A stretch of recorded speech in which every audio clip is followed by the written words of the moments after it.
पहिला महाराजांचं चित्रपटाच्या आधी मी सिरियल केली, राजा शिवछत्रपती एंडिंगची, नितीन देसाईंची.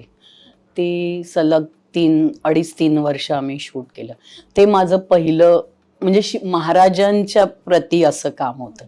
मग त्याच्यात सगळं म्हणजे इतिहास सगळा आहे त्याच्यात महाराजांचा, जन्मापासून ऑलमोस्ट मृत्यूपर्यंतचं. मग त्यातले कॅरेक्टर्स बापरे, म्हणजे रोज एक नवीन टास्क असायचा आम्हाला की काय आता करणार आहे, काय कोण येणार आहे. मग ती श्रीमंत कसं आहे तेव्हा सुद्धा असं होतं ना की श्रीमंत असले ना तरी खूप लार्जर देन लाईफ नाही जगायचे ते. त्या बायका सुद्धा घरात काम करायच्या, भाकऱ्या थापायच्या, जेवण बनवायच्या, जरी हाताखाली माणसं होती तरी सुद्धा.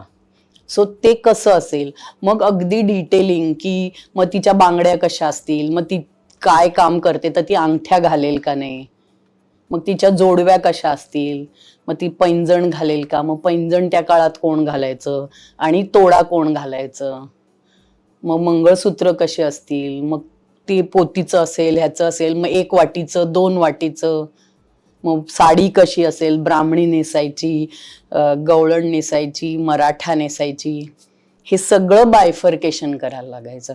मग तिची चिरी असेल का, किंवा कुंकू असेल का, चंद्रकोर असेल का, मग ते कुठे लावेल, मग ती कानात काय घालेल, बुगड्या घालेल का, आणि मग अख्खा कान लावेल किंवा काय, असं इतकं डिटेलिंग करावं लागतं.